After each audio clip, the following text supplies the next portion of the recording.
Welcome to Spacecraft Guide, the channel that goes over the most iconic spacecraft in the world.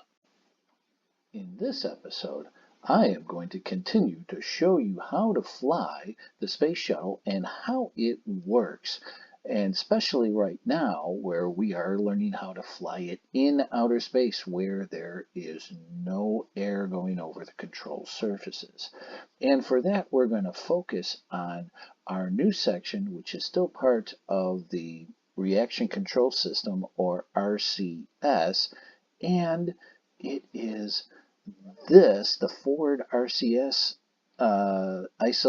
tank isolation talkback switch, and it can be either like this one, it says close CL, open, or like this, like a barber pole. You see, like in the old day barber poles, those lines are like that. Well, that means something, and we are going to go in it. So the first thing we need to do is click on this, and that takes you to the forward reaction control system tank isolation talkback indicators, which are right here. You can see this is actually right above the switch for the forward RCS tank isolation switch. So this is above it. This is telling you what this switch is doing. And if we read here, it says the talkback indicator shows OP or CL when that pair of valves is open, OP, or closed, CL, and a barber pole. Remember what I just said about those lines going sideways? And that barber pole is when the valves are in transit, or one valve is open and another valve is closed. Because you see, there are two things here.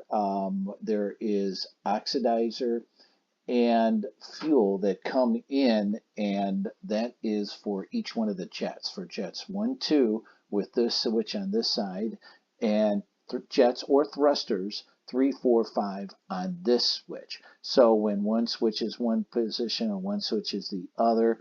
The other thing that they don't say here, but from my past experiences, if you have a barber pole, that means that the valve is in transit or is in disagreement with what the switch position is. So if you have a barber pole and the switch has been in the position that you want open or closed for a while, that's going to tell you that's a problem, and you'll have a checklist to go on that.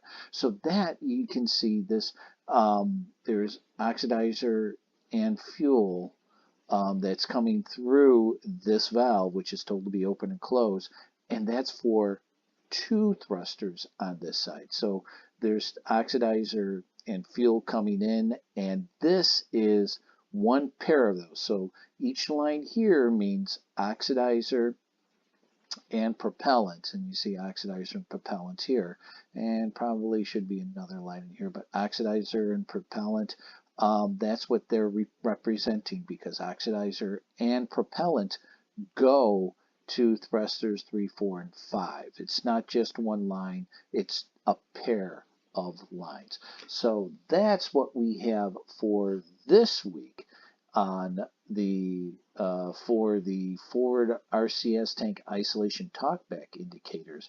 If you are a paying subscriber, we're going to go into schematics. If you are a paying subscriber, no, I'm sorry, if you're a free subscriber, we're going to go into the schematics here.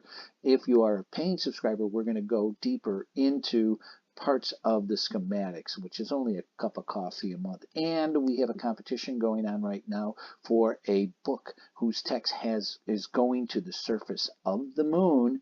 So you might want to pay that cup of coffee for a chance to get one of those books for free.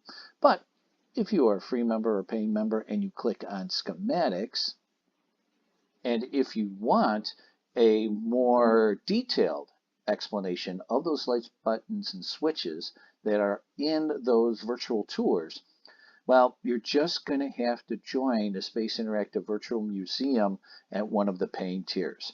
And if you click here, or you go to the page, back to the page, click on Home, you'll be able to see the tiers and what they will get for you. So If you want to join for free, which means it does not cost you anything, and you would like to get to see this, come join us on the Spacecraft Interactive Virtual Reality Museum for free, and you might even find some Easter eggs that I put in here like this.